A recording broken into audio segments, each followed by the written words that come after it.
Assalamu alaikum viewers, this is Kiran Bhatt and you are watching Khabar Kada, and today we have a very special guest with us from Beijing. His name is Mr. Einar Tangen, and he is a senior fellow at the High Institute and chairman of Asia Narratives. And we wanted to discuss a very special topic with him, and that was importance of CPEC and what impact this project will have in this region specifically. Thank you so much, Mr. Einar, for taking out some time for us. My pleasure. Thank you, sir. So the very first question towards you is this. Right now, what do you think that CPEC is going to change this region, or either these halts that have been put in this project, or there are some controversies related to this project that, okay, China maybe wants to take over all the markets, etc. What do you think that how these things are impacting this particular project? Well, if we can, let's just start it a little bit at the beginning. So why CPEC? It's really, an access point. It's part of this kind of Belt and Road Initiative. And it was literally one of the first projects that was started out in 2013 when Xi Jinping announced this. And it had different benefits depending on where you're coming. For China, it was a land-based option through to the Arabian Sea. It bypassed the Straits of Malacca. Obviously, it gives more security having an alternative like this. For Pakistan, it could be really very notable in terms of changing access. Gwandar Port becoming an access hub there for energy, for trade. Creating jobs, but just as importantly, the infrastructure itself, going across Pakistan like this, and having these economic development areas where you could create jobs and industries, especially given that China knew that its labor dividend, as they call it, the cheap labor, was going to be over. That their whole purpose was to climb the value chain, which would mean paying more. And so there would be excess jobs available, jobs that could not be fulfilled in the United States, in China, because of the cost. So Pakistan was a perfect choice. It's a neighbor, it's a longtime friend, and it has a very, very special relationship. So helping Pakistan is helping the region. And it was kind of a win-win situation. Since then time, there have been some issues. It's 2015, you have the official launch, 2016, you have early harvest projects, infrastructure in the Gwandar Port gains momentum.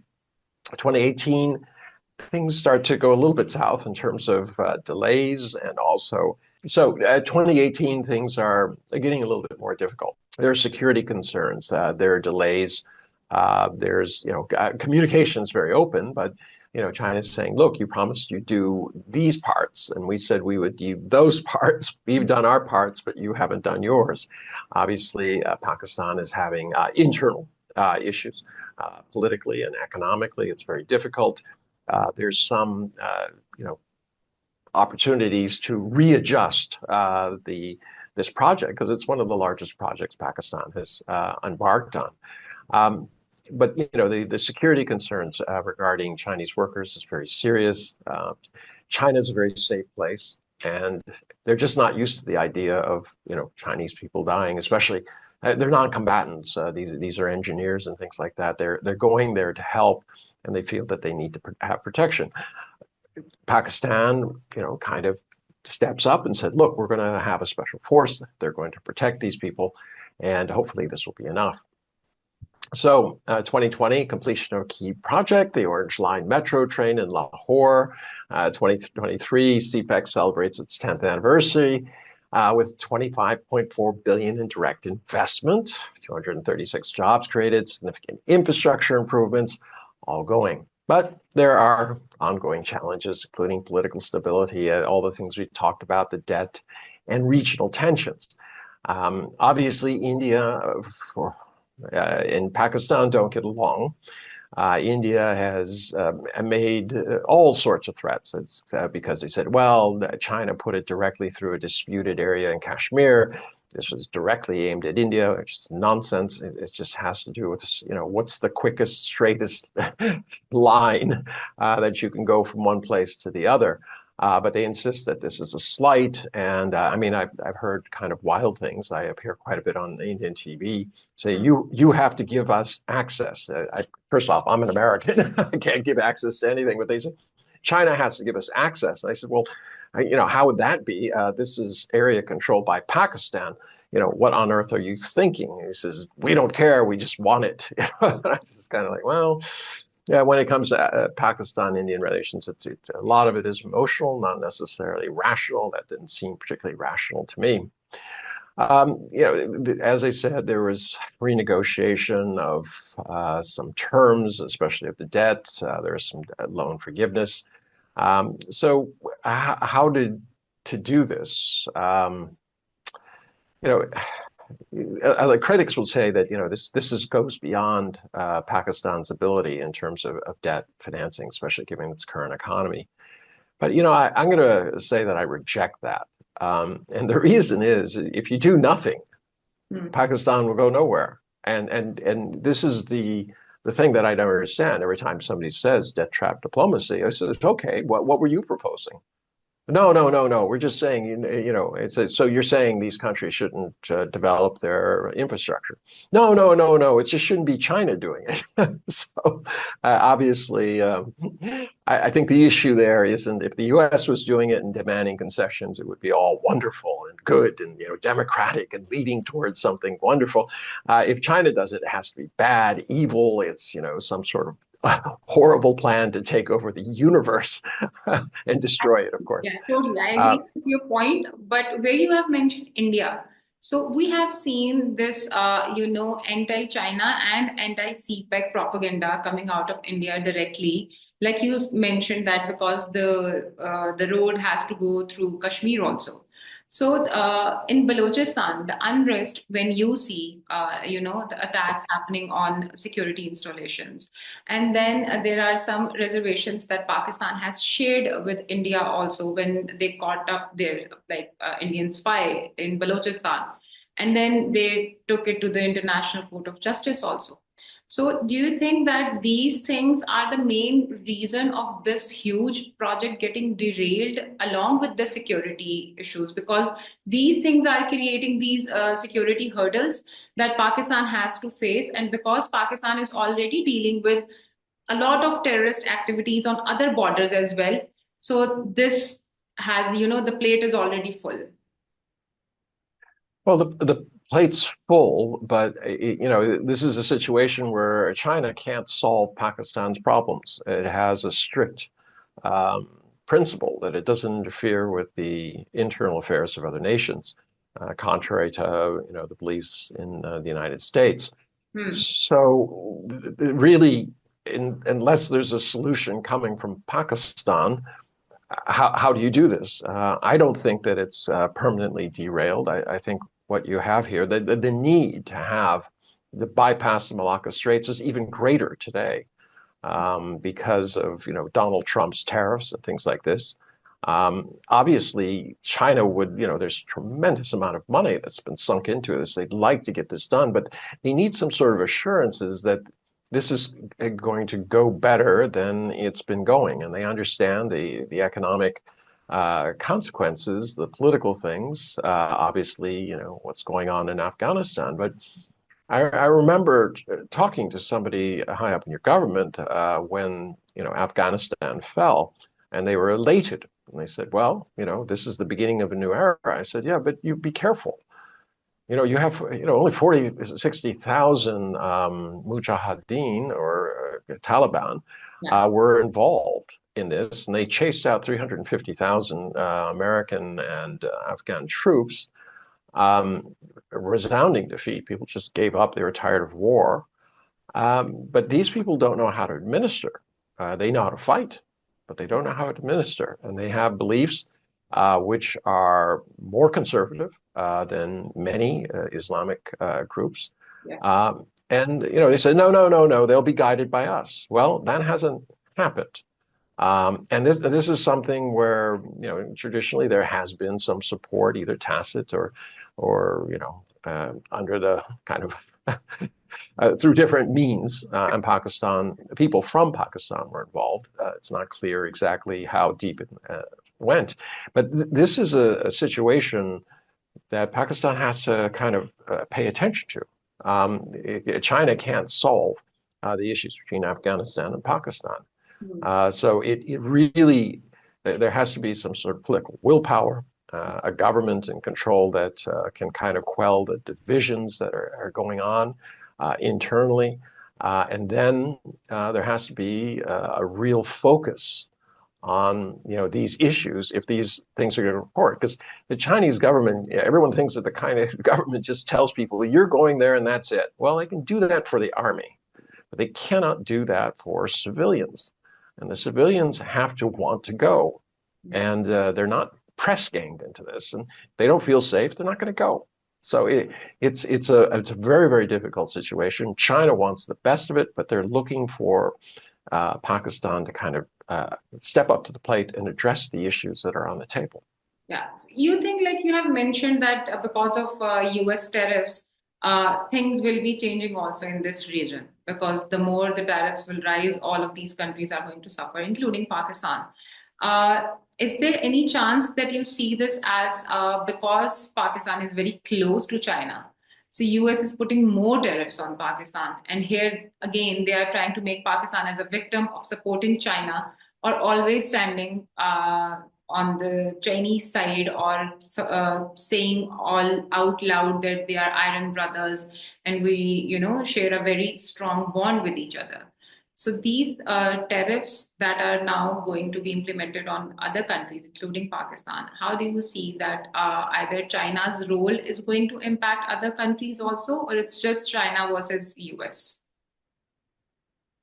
No, it's not China versus the US. It's US versus the world. Remember, Pakistan is just one of 180 countries that Donald Trump unilaterally imposed tariffs on. And he insists that America is the victim. I mean, it might be laughable to people outside the United States that the most richest, most powerful country on earth is a victim of countries that are having real problems just with necessities. I can think of so many countries who, have to be sitting there wondering, what did we do to the U.S. to deserve this? And the fact is, it's just Donald Trump playing this victim narrative to justify the unjustifiable, which is, saying, I'm going to take Gaza, I'm going to take Panama Canal, I'm going to take, Canada, and I'm going to take Greenland. He has no basis for this. He just says it's good for us, so therefore we don't care, what anyone else thinks. So it's not China versus US. China is the only country that is standing up to the US. They see the US as a playground bully, basically going around demanding everybody's lunch money, and saying, you owe it to me. Why, I don't know. But since the US has been basically a financial colonialist, imposing its will through the IMF, World Bank, through dollar hegemony, through rapacious agreements that always give the US an advantage. But that's the way it is. China is trying to fight back. A lot of countries are sitting on the sidelines rather than getting involved. They say, well, the smart thing to do is to sit on the sidelines, not get directly in between these two elephants. Well, it's not two elephants fighting. What you have is the United States instigated this. So all of this talk about somehow, this is equal, that it's tit for tat, that, China is somehow responsible for this. This is nonsense. They're being attacked and, they're being pushed and slapped around and bullied. And they say, no, we're not going to take it. I mean, if I come over to you and start beating you, it's not my fault. I mean, it's not your fault that I'm doing that. And this is one of my great frustrations on the on the front. I appear on television, this week alone, I think 26 times, covering the entire world. Um, and I just, every time somebody says tit for tat, I says, it's not tit for tat. This is an unprovoked attack by an aggressive country that is saying that it has the right to take over other countries. You guys are just sitting on the sidelines, and you use this tit for tat language because you don't want to get involved. All right. You certainly like it that China is standing up on this because there's some possibility that you won't have to lie down and kiss as Donald Trump is and finished by an S. So at this point, what do countries do? Well, I think the best thing for all the countries to do, including Pakistan, is to get together and say, of the 166 nations, all you need are your three-quarters to kick the United States out. Why is that do things? Because then the WTO can be reformulated to be more fair.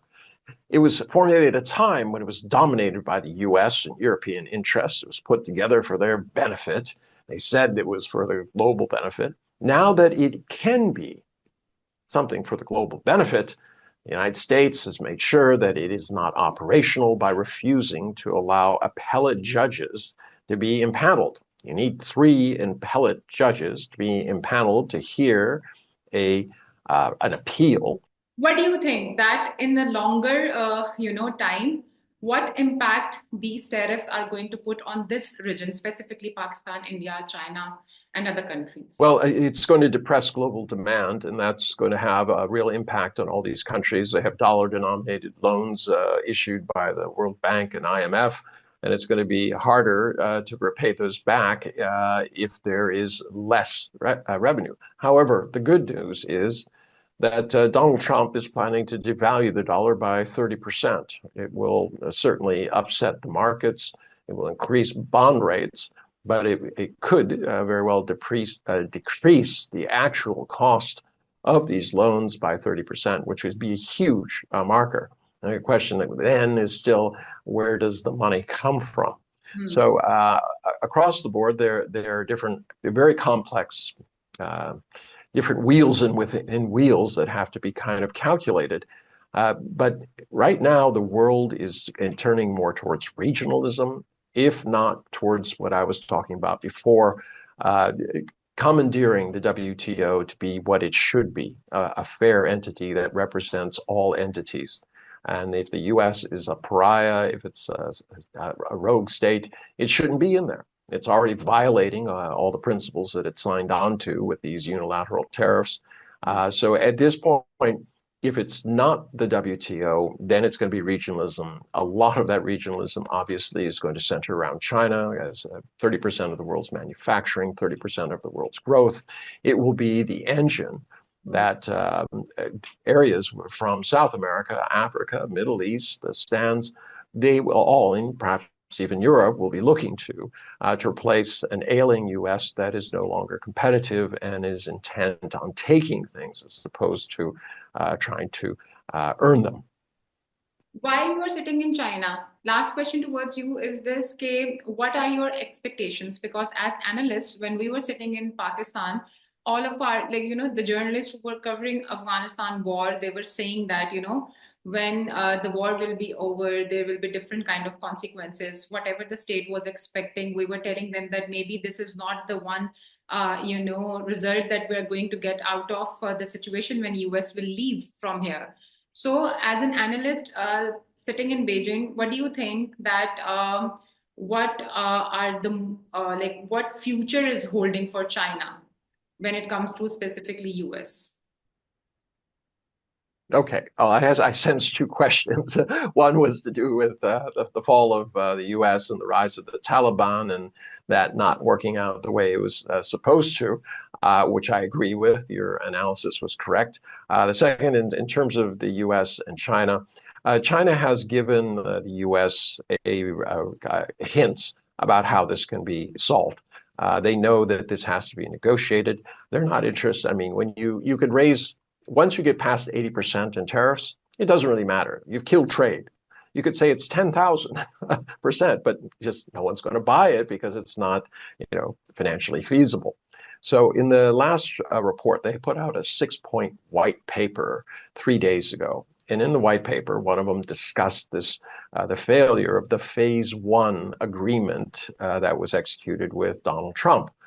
It didn't work out because of COVID and a number of other issues, especially US in terms of pricing. They just said, look, it doesn't matter about pricing. You just have to buy our stuff. Well, that doesn't work very well. No one wants to be held up like that. That's just basic blackmail or thuggery. China is saying, look, maybe the way for you to save face, Mr. Trump, is to say that this has all been leading to a phase two deal. China buys some stuff from the US, and that kind of mollifies things. But unfortunately, it doesn't really change the reality that the US is trying to impose its will on the entire world to go from a system where you have multilateral institutions to basically saying, we are at the hub and every other country is a spoke in a wheel that turns around us. And that this is the way it should be. There's no justification for that other than it's good for me. So I don't think that is going to be popular. You're going to continue, as I said before, to see countries looking to reduce their exposure to the US economy. I mean, the irony here being that it was the US who was running around the world for the last so many years saying you have to reduce your exposure to China because they're evil. They'll do terrible things. Well, lo and behold, today it's America who is doing the terrible, evil things to the entire world with no justification, and that is going to have repercussions. You're already starting to see countries banding together and deciding that, we need to hold less dollars, especially given that Donald Trump wants to cut them by 30%. Thank you so much, Mr. Einar, for your time and for speaking with us.